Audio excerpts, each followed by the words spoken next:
Back to നൂപ്സ് world. അപ്പോൾ നമ്മുടെ ഇന്നത്തെ ഈ യാത്ര കേരളത്തിലെ സ്വിറ്റ്സർലൻഡ് എന്നുകൂടി അറിയപ്പെടുന്ന പാമ്പാടും ഷോല നാഷണൽ പാർക്കിലേക്കാണ്. അതോടൊപ്പം വട്ടവട വില്ലേജ് കൂടി ഒന്ന് കാണുന്നുണ്ട്. മൂന്നാർ ടോപ്പ് സ്റ്റേഷൻ കഴിഞ്ഞ ഉടനെ തന്നെയാണ് പാമ്പാടും ഷോല. മൂന്നാർ ടൗൺ കഴിഞ്ഞാൽ ഏകദേശം ഒരു 30 കിലോമീറ്റർ ഉണ്ട് ടോപ്പ് സ്റ്റേഷനിൽ എത്താനായിട്ട്. അപ്പോൾ അതിനിടയ്ക്കുള്ള കാഴ്ചകൾ നമുക്ക് കണ്ടു പോവാം. മൂന്നാർ ടൗൺ കഴിഞ്ഞ് ഏകദേശം ഒരു 10 കിലോമീറ്റർ കൂടി കഴിയുമ്പോൾ നമുക്കിത് മാട്ടുപ്പെട്ടി ഡാം കാണാം. ഇവിടെ ഈ ഡാമിൽ ബോട്ടിങ്ങും അതുപോലെ തന്നെ ഒരുപാട് ആക്ടിവിറ്റീസ് ഒക്കെ ഉണ്ട്. 300 രൂപ മുതൽ ഇവിടെ ബോട്ടിംഗ് ഉണ്ട്. ചെറിയ പെഡൽ ബോട്ടും അതുപോലെ തന്നെ പിന്നെ സ്പീഡ് ബോട്ടും അതുപോലെ 20 പേർക്കൊക്കെ ഇരിക്കാവുന്ന വലിയ ബോട്ടുകളും ഒക്കെ ഉണ്ട്. വേനൽക്കാലത്താണെങ്കിൽ ഈ ലേക്കിലെ വെള്ളത്തിന് അങ്ങനെ കുറവുണ്ടാവാറില്ല. വേറെ ആക്ടിവിറ്റീസ് ആയിട്ട് ഇവിടെ ഹോഴ്സ് റൈഡിങ് ഉണ്ട്, അതുപോലെ തന്നെ ബോട്ടിങ് കൂടാതെ കയാക്കിംഗ് ഉണ്ട്. ഇവിടെ ബോട്ടിങ്ങും കയാക്കിംഗ് ഒക്കെ ചെയ്യണത് ശരിക്കും നല്ല അടിപൊളി എക്സ്പീരിയൻസ് ആയിരിക്കും. കാരണം മലകളും പച്ചപ്പും ഒക്കെ നിറഞ്ഞ ബാക്ക്ഗ്രൗണ്ടാണ്.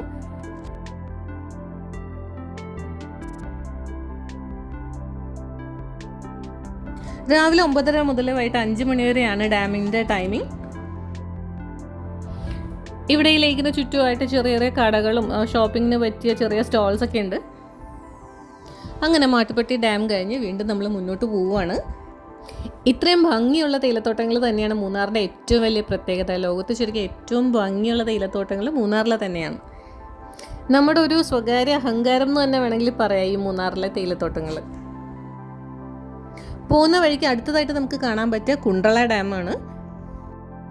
ഇവിടെയും വഴിയിൽ നിറയെ ചെറിയ ചെറിയ കടകളും ഫുഡ് സ്റ്റോളുകളും ഒക്കെ ഉണ്ട്.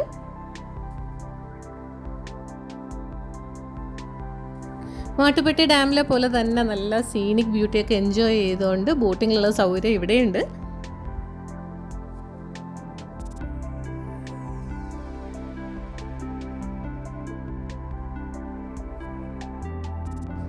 അങ്ങനെ കുണ്ടള ഡാം കഴിഞ്ഞ് വീണ്ടും മുന്നോട്ട് പോകുമ്പോൾ നമ്മുടെ അടുത്ത ലക്ഷ്യം എന്ന് പറയുന്നത് ടോപ്പ് സ്റ്റേഷനാണ്.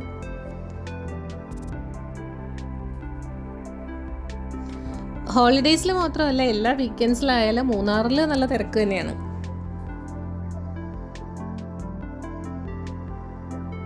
കുണ്ടള ഡാമിന് ഏകദേശം ഒരു 10-11 കിലോമീറ്റർ ഡിസ്റ്റൻസ് ഉണ്ട് ടോപ്പ് സ്റ്റേഷനിലേക്ക്. അത്രയും ദൂരം ഇതുപോലെ 2 സൈഡിലും തേയിലത്തോട്ടങ്ങളായിട്ടുള്ള അതിൻ്റെ നടുക്കുള്ള റോഡിൽ കൂടിയാണ് നമ്മുടെ യാത്ര. എത്ര കണ്ടാലും മതി വരാത്ത കാഴ്ചകളാണ് ഈ മൂന്നാറിലെ തേയിലത്തോട്ടങ്ങളുടേത്. ഇത്രയും ഭംഗിയുള്ള തേയിലത്തോട്ടങ്ങൾ ലോകത്ത് വേറെ ഒരിടത്തും കാണാൻ പറ്റിയിട്ടില്ലെന്ന് ഇവിടുത്തെ തന്നെ പല ഫേമസ് ആയിട്ടുള്ള ട്രാവലേഴ്സും പറഞ്ഞിട്ടുണ്ട്.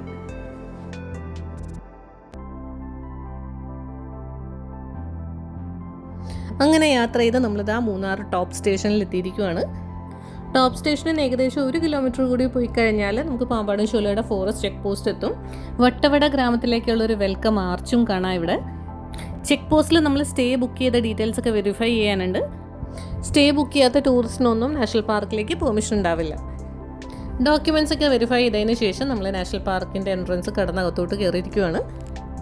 ചെക്ക് പോസ്റ്റിന് അവിടെ നിന്ന് ഏകദേശം ഒരു 3 കിലോമീറ്ററിന് മുകളിലുണ്ട് നമ്മൾ സ്റ്റേ ചെയ്യുന്ന സ്ഥലത്തേക്ക്. പാമ്പാടും ഷോല നാഷണൽ പാർക്കിനെ പറ്റി പറയുവാണെങ്കിൽ 2003 ഇത് നാഷണൽ പാർക്കായിട്ട് പ്രഖ്യാപിച്ചത്. കേരളത്തിലെ ഏറ്റവും ചെറിയ നാഷണൽ പാർക്കാണ്.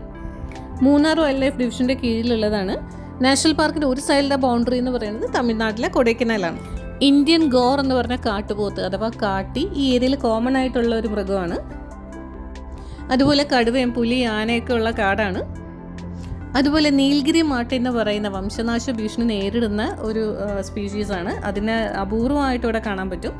അപ്പോൾ നമ്മൾ സ്റ്റേ ചെയ്യുന്ന സ്ഥലം ഇതാണ്. ഇവിടെ പാമ്പാടും ഷോല പ്രകൃതി പഠന കേന്ദ്രം എന്ന് പറഞ്ഞിട്ട് വലിയ ആർച്ചൊക്കെ കാണാം. റോഡിൻ്റെ 2 സൈഡുമായിട്ട് കോട്ടേജസ് ഉണ്ട്. അതുപോലെ ഗ്രൂപ്പായിട്ട് വരുന്നവർക്ക് ഡോമിറ്ററീസ് ഉണ്ട്. ഈ കോട്ടേജസ് ഒക്കെ വേണമെന്നുണ്ടെങ്കിൽ ഓൺലൈനായിട്ട് ബുക്ക് ചെയ്യാം. booking.munarwildlife.com എന്ന് പറഞ്ഞ സൈറ്റിൽ എല്ലാ ഡീറ്റെയിൽസും കിട്ടും. അതിൽ ബുക്കിങ്ങും ചെയ്യാം. ബൈസൺ ലോഗ് ഹൗസും മഡ് ഹൗസും ഒഴിച്ച് ബാക്കി എല്ലാ കോട്ടേജസും ഇവിടെ തന്നെ നമുക്ക് കാണാൻ പറ്റും. ബൈസൺ ലോഗ് ഹൗസും മഡ് ഹൗസും കുറച്ച് മാറിയിട്ടാണ്. അത് നമുക്ക് ട്രെക്കിങ്ങിന് പോകുമ്പോൾ കാണാൻ പറ്റും. പാമ്പാടും ഷോല നാഷണൽ പാർക്കിൻ്റെ പ്രത്യേകത എന്താണെന്ന് വെച്ചാൽ ഇതിൽ നിറയെ ചോലക്കാടുകളും പുൽമേടുകളും നിറഞ്ഞതാണ്. അതുകൊണ്ട് തന്നെ അത്രയും ഭംഗിയുള്ളൊരു നാഷണൽ പാർക്കാണെന്ന് തന്നെ പറയാം. ഒരുപാട് വലിപ്പമുള്ള വലിയ വലിയ മരങ്ങളൊന്നും ഇവിടെ കാണാൻ പറ്റില്ല. ഒരുപാട് ഗ്രാസ് ലാൻഡ്സ് ഒക്കെ ഉള്ളതുകൊണ്ട് കാണാൻ നല്ല ഭംഗിയാണ്. അപ്പോൾ നമ്മളിവിടെ വന്നിട്ട് ആദ്യം പോണത് ഈ ഷോല ഫോറസ്റ്റ് കൺസർവേഷൻ്റെ ഭാഗമായിട്ട് ഗ്രാസ് ലാൻഡ് റിസ്റ്റോറേഷനൊക്കെ നടക്കുന്ന ഒരു സ്ഥലമുണ്ട്. അപ്പോൾ അത് കാണാൻ വേണ്ടിയിട്ടാണ്. പുല്ലുകളൊക്കെ നിറഞ്ഞ കുന്നിൻ്റെ മുകളിൽ നമുക്ക് കയറാം. പൊതുവേ നമ്മുടെ കാടുകളിലൊക്കെ കാണാറുള്ള വലിയ വലിയ മരങ്ങളായ ഗ്രാൻഡിസ്, അക്കേഷ്യ, യൂക്കാലിപ്റ്റസ് തുടങ്ങിയ മരങ്ങളൊക്കെ പ്രകൃതിക്ക് ഭയങ്കര ദോഷം ചെയ്യുന്നതാണ്. ഈ ടൈപ്പ് മരങ്ങൾ ഭൂമിക്കടിയിൽ നിന്ന് ഒരുപാട് വെള്ളം വലിച്ചെടുക്കുന്നതാണ്. അപ്പോൾ അതുകൊണ്ട് എൻവയോൺമെൻറ്റൽ ബാലൻസിനെ തന്നെ ഒത്തിരി ബാധിക്കുന്ന മരങ്ങളാണിത്. അപ്പോൾ ഗവൺമെൻറ് ഓർഡർ അനുസരിച്ച് ഈ കാടുകളിലും ഇതുപോലത്തെ തരം മരങ്ങളൊക്കെ വെട്ടി നശിപ്പിച്ചുകൊണ്ടിരിക്കുകയാണ്. അതിൻ്റെ സ്ഥാനത്ത് ചോല മരങ്ങളൊക്കെ വെച്ച് പിടിപ്പിക്കുകയും പിന്നെ ഗ്രാസ് ലാൻഡ്സ് ഡെവലപ്പ് ചെയ്യുകയൊക്കെ ചെയ്യുന്നുണ്ട്.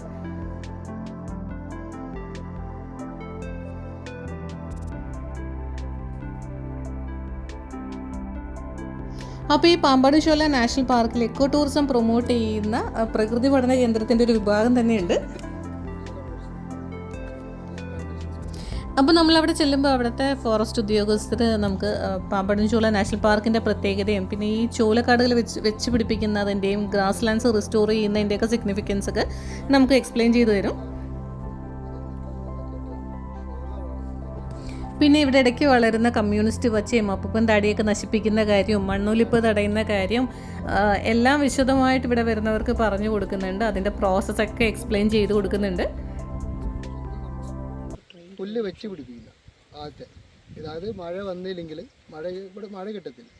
അപ്പോൾ അതുകൊണ്ട് നമ്മൾ പുല്ല് വെച്ച് പിടിപ്പിക്കുകയാണ്. രണ്ടാമത്തെ പ്ലാന്റേഷൻ എന്ന് വെച്ച് കഴിഞ്ഞാൽ ഈ സോള തൈകളല്ലേ ചെറിയ ബാസ്ക്കറ്റിലോളാക്കിയിട്ട് നമ്മൾ തൈകൾ വെച്ച് പിടിപ്പിക്കുന്നു. ഇത് രണ്ടും വന്നില്ലെങ്കിൽ നമ്മൾ ഇതുപോലെ പുല്ലുകൾ വെച്ച് പിടിപ്പിക്കും, അതായത് ഗ്രാസ് ലാൻഡ് ആക്കാം. ഇതാണ് നമ്മൾ ഉദ്ദേശിക്കുന്നത്. ഇത് ഉദ്ദേശിക്കുന്ന ഗുണം എന്താണെന്ന് വെച്ച് കഴിഞ്ഞാൽ ഇവിടുത്തെ അനിമൽസ് ഉണ്ട്, അത് കാട്ടുപോത്തായിരിക്കാം, വേറെ എന്ത് ജീവികളായിരിക്കാം. അത് ചെറിയ ചെറിയ ജീവികളാണെങ്കിൽ അവർക്കുള്ള ഫുഡുകൾ നമ്മൾ ഇവിടെ ഉണ്ടാക്കി വെക്കണം. പക്ഷെ ഫുഡ് ഇവിടെ ഇല്ലെങ്കിൽ അവരാശ്രയം വട്ടവടയാണ്. അപ്പോൾ ജനവാസ കേന്ദ്രത്തിലേക്ക് ഇത് മാറുന്ന ഒരു സിറ്റുവേഷൻ ആയിട്ട് മാറും. അങ്ങനെ ഡെവലപ്പ് ചെയ്തെടുക്കുന്ന ഷോലക്കാടുകളും ഗ്രാസ് ലാൻഡ്സും ഒക്കെയാണ് ഈ കാണുന്നത്.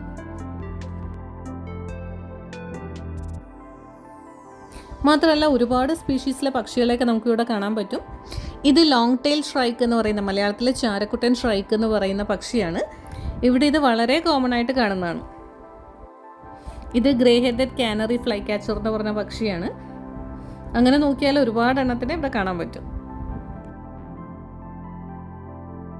ഇവിടെ പ്രകൃതിക്ക് ദോഷമായിട്ടുള്ള അക്കേഷ്യ പോലത്തെ മരങ്ങളും അതുപോലെ തന്നെ മൃഗങ്ങൾക്ക് ദോഷമായിട്ടുള്ള കമ്മ്യൂണിസ്റ്റ് പച്ച പോലത്തെ ചെടികളും ഒക്കെ കത്തിച്ച് കളയുന്ന കാണാം.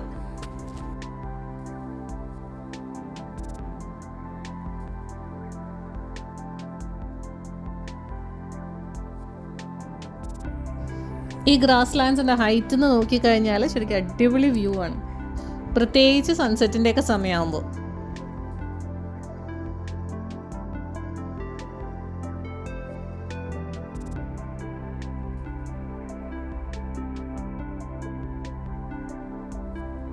അങ്ങനെ ഗ്രാസ് ലാൻഡ്സ് ഒക്കെ കണ്ടു കഴിഞ്ഞ് നമ്മൾ തിരിച്ച് നമ്മൾ സ്റ്റേ ചെയ്യുന്ന സ്ഥലത്തേക്ക് പോവുകയാണ്. അപ്പോൾ നമ്മളിവിടെ എത്തിയപ്പോൾ കണ്ട കാഴ്ച എന്താണെന്ന് വെച്ചാൽ നമ്മൾ സ്റ്റേ ചെയ്യുന്ന സ്ഥലത്തിൻ്റെ അവിടെയൊക്കെ ആയിട്ട് നിറയെ കാട്ടുപോത്തുകൾ പുല്ല് തിന്നുകൊണ്ട് നിൽക്കുമായിരുന്നു.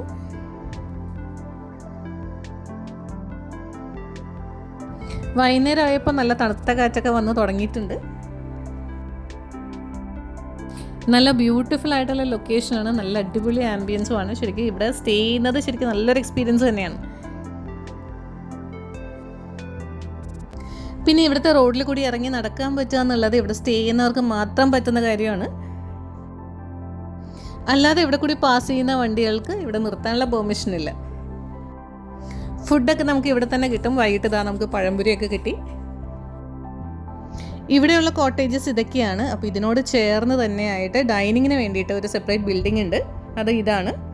ഇവിടുത്തെ ഫ്ലാഗ്ഷിപ്പ് സ്പീഷീസായ നീൽഗിരി മാട്ടിൻ്റെ പേരിൽ റൂമുണ്ട്. രാത്രിയിലത്തെ ഫുഡും ഇവരിവിടെ തന്നെ അറേഞ്ച് ചെയ്ത് തരും. രാത്രിയിൽ ഒരുപാട് കാട്ടുപോത്തുകളെയൊക്കെ നമുക്കിവിടെ കാണാമായിരുന്നു. നമ്മൾ സ്റ്റേ ചെയ്യുന്ന കോട്ടേജിൻ്റെ തൊട്ട് മുൻപിലും അതുപോലെ തന്നെ ആൾക്കാരുടെ തൊട്ടടുത്തുമൊക്കെ ആയിട്ട് ഈ കാട്ടുപോത്തുകൾ വന്ന് നിൽക്കുന്നുണ്ട്. അപ്പോൾ അവിടെ സ്റ്റേ ചെയ്യുന്ന മറ്റു ആൾക്കാർ അതിനെ തൊടുകയും അതുപോലെ തന്നെ ഫീഡ് ചെയ്യുകയൊക്കെ ചെയ്യുന്നുണ്ടായിരുന്നു. അത് പക്ഷേ എത്രത്തോളം ഡേഞ്ചറസ് ആണെന്നുള്ള കാര്യം അവർ മനസ്സിലാക്കുന്നില്ല എന്നുള്ളതാണ്. വൈൽഡ് ആനിമൽസ് ഒക്കെ വരാൻ ചാൻസ് ഉള്ള ഏരിയ ആയതുകൊണ്ട് തന്നെ രാത്രിയിൽ പുറത്തേക്ക് ഇറങ്ങരുതെന്ന് ഇൻസ്ട്രക്ഷൻ ഉണ്ട്. ഫുൾ മൂൺ നൈറ്റ് ആയതുകൊണ്ട് തന്നെ നല്ല ആംബിയൻസ് ആയിരുന്നു, അതുപോലെ തന്നെ നല്ല തണുപ്പും ഉണ്ടായിരുന്നു. രാവിലെ ആയപ്പോൾ സമയം ഏകദേശം ഒരു 6:15 ആയപ്പോൾ വെളിച്ചം പതുക്കെ വന്ന് തുടങ്ങണേ ഉള്ളൂ. പക്ഷേ കിളികളുടെ ഒരുപാട് ശബ്ദം കേൾക്കുമായിരുന്നു. അതുപോലെ താഴോട്ടുള്ള ഇറക്കത്തിലൊക്കെ നല്ല കോടമഞ്ഞ് നിറയണ കാണാമായിരുന്നു. രാവിലെ നമ്മുടെ ആദ്യത്തെ പരിപാടി എന്ന് പറഞ്ഞാൽ വട്ടവട എന്ന് പറഞ്ഞാൽ സുന്ദരമായൊരു ഗ്രാമത്തിലേക്ക് പോകുക എന്നുള്ളതാണ്. അപ്പോൾ ഈ നാഷണൽ പാർക്കിലെ റോഡിൽ കൂടി വീണ്ടും ഒരു 6-7 കിലോമീറ്റർ കൂടി മുന്നോട്ട് പോയി കഴിഞ്ഞാൽ നമ്മൾ വട്ടവട എത്തും.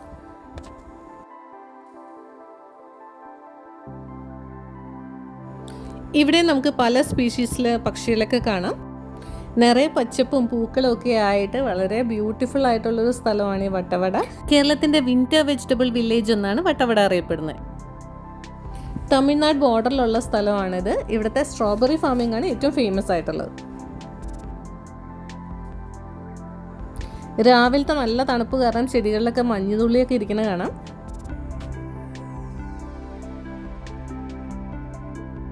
വട്ടവടയെക്കുറിച്ച് പറയുകയാണെങ്കിൽ ഏകദേശം ഒരു 900ഓളം ഫാമിലീസ് മാത്രമാണ് ഇവിടെ ഉള്ളത്. ഒരു 3300ഓളം ആൾക്കാരാണ് ടോട്ടൽ ഇവിടെ ഉള്ളത്. ഞങ്ങൾ ചെന്ന ഫാമിൽ അങ്ങനെ അധികം സ്ട്രോബെറീസ് ഉണ്ടായിരുന്നില്ല. അവിടെ ഇവിടെയൊക്കെ കുറച്ച് സ്ട്രോബെറീസ് ഉണ്ടായിരുന്നത് വരുന്നവരൊക്കെ സാമ്പിൾ നോക്കാനായിട്ട് കഴിച്ച് അതൊക്കെ തീർന്നു. പക്ഷെ വാങ്ങിക്കാൻ ആളുണ്ടായിരുന്നത് കൊണ്ട് ഇവർ വേറെ എവിടെയൊക്കെ പോയിട്ട് സ്ട്രോബെറീസൊക്കെ പറിച്ചുകൊണ്ട് വരണുണ്ടായിരുന്നു. എന്തൊക്കെ പറഞ്ഞാലും ഫ്രഷ് ആയിട്ട് പറിച്ചെടുത്ത് കഴിക്കുന്ന സ്ട്രോബെറിയുടെ ടേസ്റ്റ് ഒന്ന് വേറെ തന്നെ.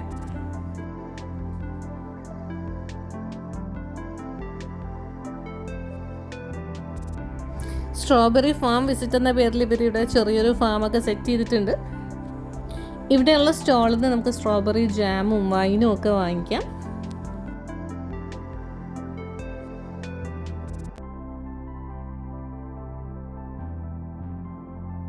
ഒരുപാട് പൂക്കളൊക്കെ ആയിട്ട് ചെറിയൊരു ഗാർഡൻ തന്നെ ഇവിടെ സെറ്റ് ചെയ്തിട്ടുണ്ട്. വട്ടവടയുടെ മുകളിൽ വെയിൽ നന്നായിട്ട് വന്നു തുടങ്ങിയപ്പോൾ കുറേ കൂടി ഭംഗിയായി ഈ സ്ഥലം കാണാനായിട്ട്. നമുക്ക് പക്ഷേ പാമ്പാടുംചോല ഫോറസ്റ്റ് ട്രെക്കിംഗ് ഒക്കെ ഉള്ളത് കൊണ്ട് നമ്മൾ പെട്ടെന്ന് തന്നെ തിരിച്ചു പോന്നു.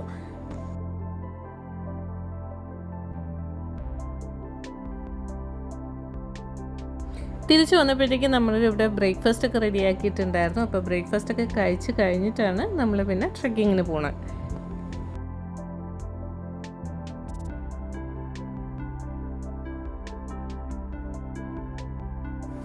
അപ്പോൾ ട്രെക്കിങ്ങിൻ്റെ സ്റ്റാർട്ടിംഗ് പോയിന്റ് നമ്മൾ അകത്തേക്ക് കയറി വന്ന ഫോറസ്റ്റ് ചെക്ക് പോസ്റ്റിൻ്റെ അവിടെയാണ്.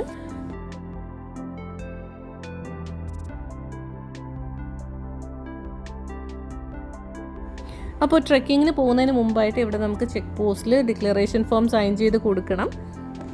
ഏതൊരു ഫോറസ്റ്റ് ട്രെക്കിങ്ങിന് മുമ്പും നമ്മുടെ സ്വന്തം റിസ്കിലാണ് നമ്മൾ ട്രെക്കിങ്ങിന് കാട്ടിലേക്ക് പോകുന്നത് എന്നുള്ള ഫോമൊക്കെ നമ്മൾ സൈൻ ചെയ്ത് കൊടുക്കുന്ന പതിവാണ്. ചെക്ക് പോസ്റ്റിൻ്റെ അവിടെ കുറച്ച് സ്റ്റോളുകളുണ്ട്. അവിടെ കുറച്ച് സുവിനിയേഴ്സ് അതുപോലെ തന്നെ ബുക്സും തൈലും സ്പൈസസും അങ്ങനത്തെ ഐറ്റംസൊക്കെ വിൽക്കാൻ വെച്ചിട്ടുണ്ട്. അപ്പോൾ അങ്ങനെ നമ്മൾ പാമ്പാടുംചോല നാഷണൽ പാർക്കിൽ നമ്മുടെ ട്രെക്കിംഗ് സ്റ്റാർട്ട് ചെയ്തിരിക്കുവാണ്. ഒരു സ്ലോ പേസിലുള്ള ട്രെക്കിംഗ് ആയതുകൊണ്ട് ഏകദേശം ഒരു 2 മണിക്കൂർ നേരമാണ് ഇതിന് വേണ്ടത്. പോകുമ്പോൾ ഒരു ഫോറസ്റ്റ് ഗാർഡ് കൂടി നമ്മുടെ കൂടെ ഉണ്ടാവും.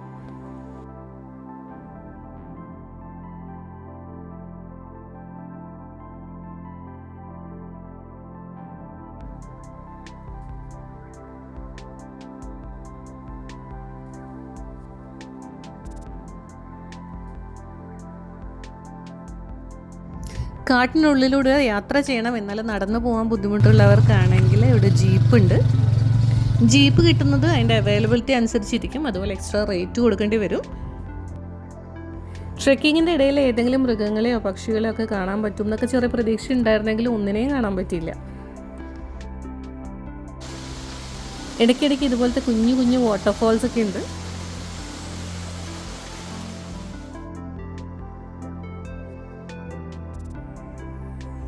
നമ്മുടെ ഈ ട്രെക്കിംഗ് പാത്ത് എന്ന് പറഞ്ഞാൽ പഴയ മൂന്നാർ കൊടൈക്കനാൽ റോഡാണ്.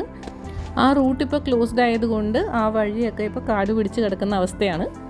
പക്ഷെ അന്നത്തെ കാലത്തെ ഡിസ്റ്റൻസ് കാണിച്ചിരുന്ന ആ മയിൽക്കുറ്റികളൊക്കെ ഇപ്പോഴും ഈ റോഡിൻ്റെ സൈഡിലായിട്ട് നമുക്ക് കാണാൻ പറ്റും. കേരളവും തമിഴ്നാടും തമ്മിൽ ഓണർഷിപ്പ് ഡിസ്പ്യൂട്ട് കാരണം അടഞ്ഞുപോയ റോഡാണ്. അതിന് എസ്കേപ്പ് റോഡ് എന്നായിരുന്നു പേര് പറഞ്ഞിരുന്നത്.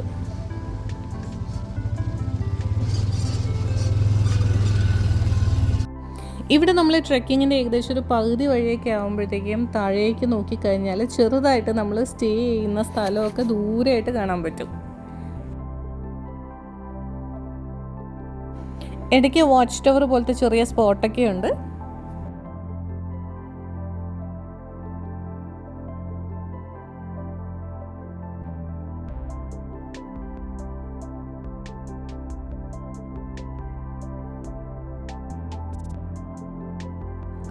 പഴയ എസ്കേപ്പ് റോഡിൽ നിന്ന് ഡീവിയേഷൻ എടുത്ത് താഴോട്ട് കുത്തനെയുള്ള നല്ല ഇറക്കമൊക്കെ ഉണ്ട്. അത് ഇറങ്ങി കഴിയുമ്പോഴാണ് നമ്മുടെ ട്രെക്കിംഗ് കംപ്ലീറ്റ് ആവണത്.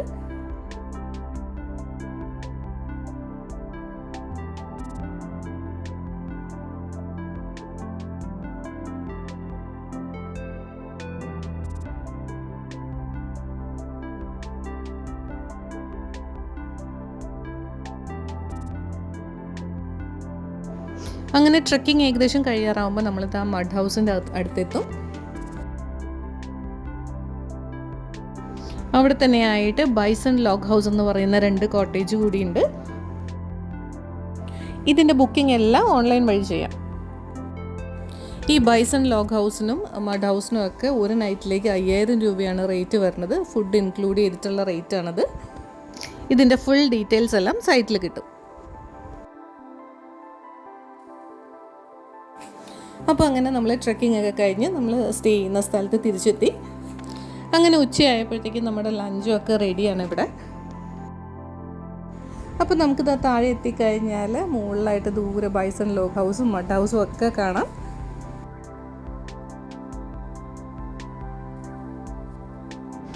അതുപോലെ ദൂരെയായിട്ട് നമ്മൾ നേരത്തെ ട്രെക്കിങ്ങിന് പോയപ്പോൾ കണ്ട വാച്ച് ടവറിൻ്റെ ഏരിയയും കാണാം.